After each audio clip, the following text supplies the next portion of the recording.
walking on Mason's Bend today. It's a section of Founders Trail and also a portion of the Catawba Thread Trail. So the Catawba Thread Trail is pretty cool because it connects all kinds of trails across the Carolinas and makes it so that it's a whole trail system that can be hiked or biked. So portions like this are unpaved, and then there are portions like where Caden and Caleb were running yesterday. That's also part of the Carolina Thread Trail, but paved. So many of the sections are large portions, like that's about 25 miles where they were. This section is about 5 miles. So it's pretty cool how they're all connected.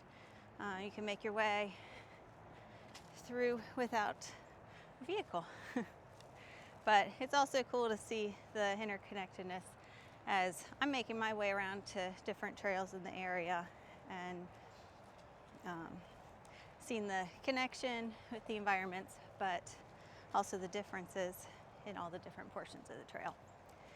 So this one follows along the Catawba. Pump stations down there. The water is so high today. I would guess minimum 5 feet higher than the last time I was here. It's really, really high and moving very quickly today. So enjoying the beautiful sunshine.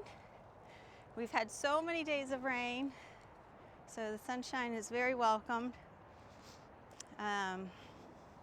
It's almost 70 degrees here today, and we're anticipating temperatures down to 16 later in the week.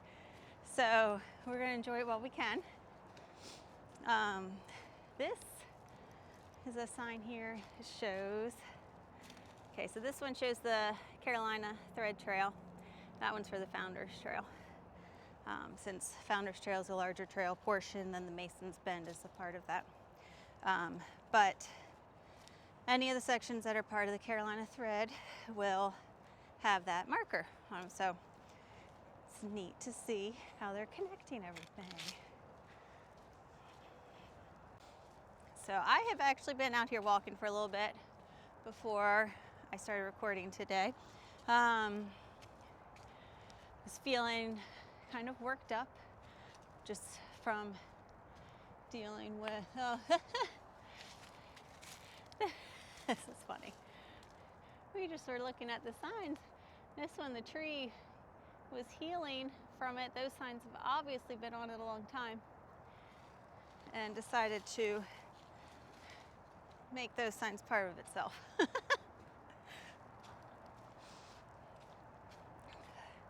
So anyway, I was feeling like I needed just some time to walk and breathe and feel calmer.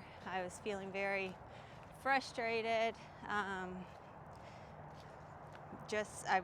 wasn't really exactly sure how to label it, but I realized what it was is the impact and the influence of toxic relationships. So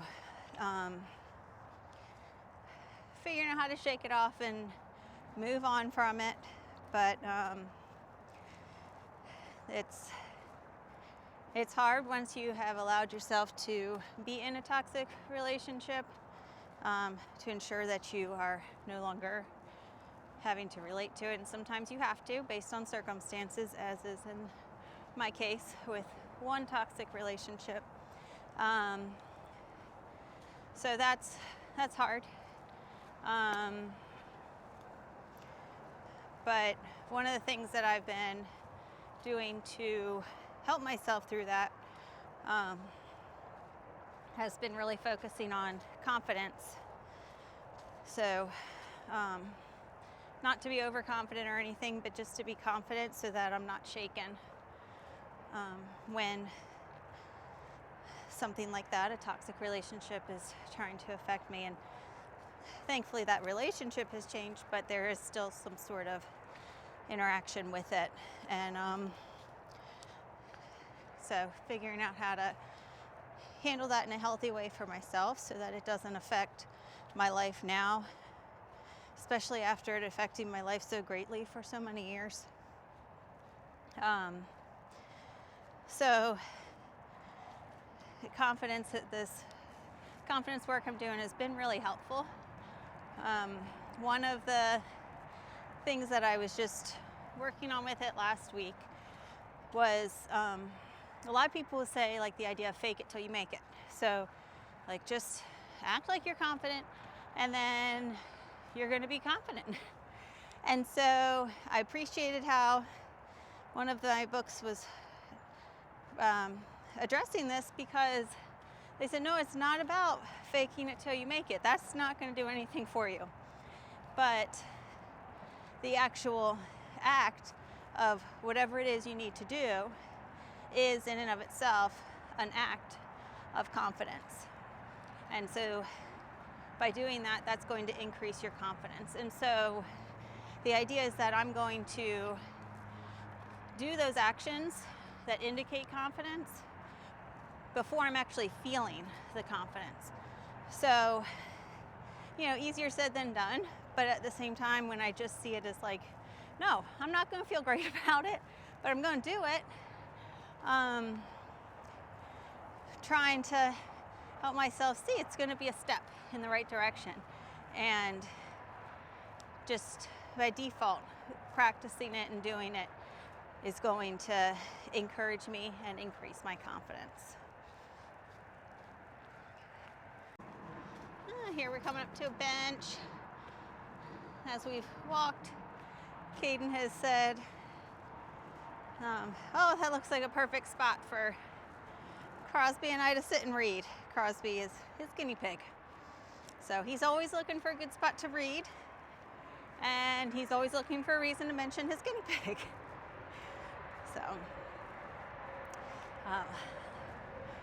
but it's a good day for a hike with him today. He was excited. He doesn't even know that I saw, but I was excited because I guess his friends wanted to play D&D today. Without my knowing, he had already responded to him and said, no, I'm going to be out on a hike with my family. So it makes me feel good that he was excited to get out here and walk all together. Such a beautiful day to do it.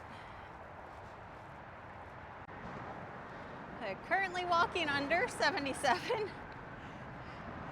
It's quite noisy. Busy day on the road. I'm glad I'm on the trail instead of the road.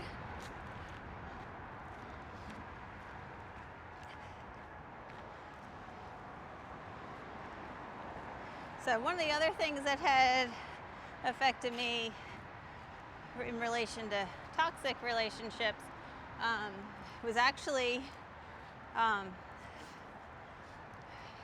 it was a dream that Caleb had last night, and his was because he had been through trauma and in a toxic relationship as well.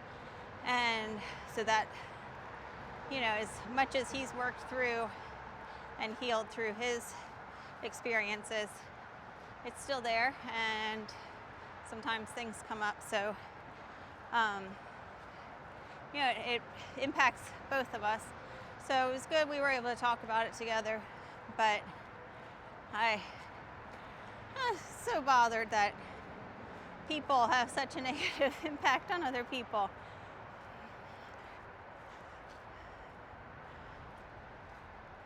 So I'm thankful for the people that help get us through those toxic relationships and give strength to make it through, and some wisdom and guidance, because most people have experienced it in one way or another. The trick is learning how to handle it, how to be on the lookout for it. This is a cool boardwalk. Knowing how to not lose yourself in it, staying true to who you are. So that's something you can definitely get from the support of others.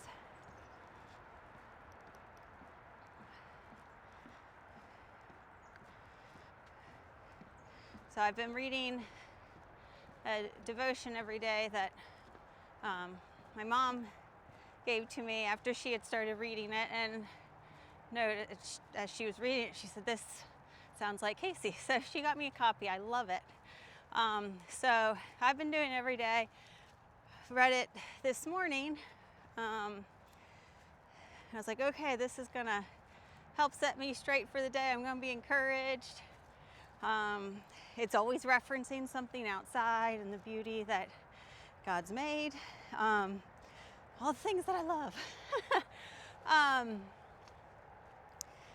And then I was struggling to figure out how to handle my response or the aftermath of the interaction within a toxic relationship, well, with a toxic person now is what it is. And then also dealing with, as I had discussed before, that grief of change. So been still dealing with those things. And when I read the book, one of the things it said in there was I agree with. It was talking about the life that we live, and a good life is never focused on us or what we need or want. It's focused on others and showing that love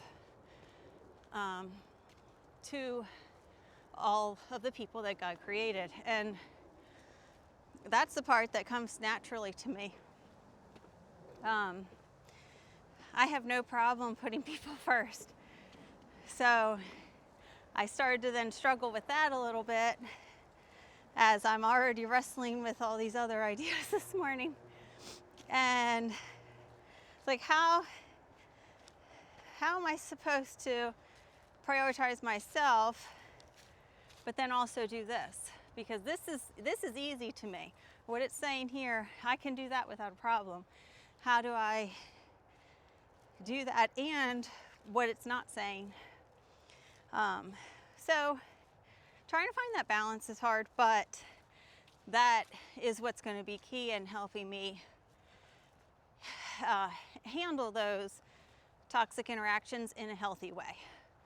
Because if I'm not in the right place, then I'm not going to be able to handle it the right way. And then that's going to affect me for how I handle things with Caden for the rest of the day, or my interaction with neighbors or people at the store, or anything that comes about.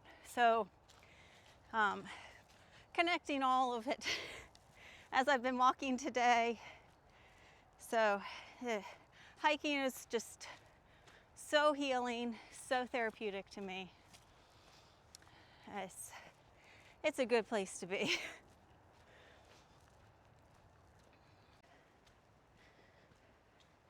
So as I'm raising Caden, these are the kind of things that concern me for him as well.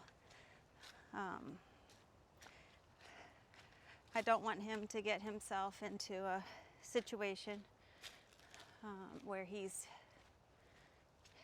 going to have to deal with toxic people in one way or another, I'm sure, but not having a true relationship where he's depending on them. And then, of course, I don't want him to be that toxic person to anybody else. So when I deal with the struggles, makes me more concerned for him, and I have to stop the spiral so I don't then start feeling consumed and overwhelmed and stressed out about all that I need to teach him and help him with as he's growing. But by example, he'll learn. So I'm doing my best every day. I want to encourage you on this windy day. Love the wind, feels so good today with the sun. Be that voice of truth to someone that may be struggling right now in a toxic relationship. It's a tough place to be. Sorry. I don't wish it for anybody. Support that person that you care about or love. Help them through that tough situation. If you're in that toxic situation, you don't deserve it. That's not where you should be. You're loved so much more and you're worth so much more than that. So find strength within yourself. Stand up for yourself in a healthy way. And seek support. There's always someone out there that wants to support you and stand by your side, hold your hand, or be a shoulder to cry on. And I'll see you next time on the trail with Heart.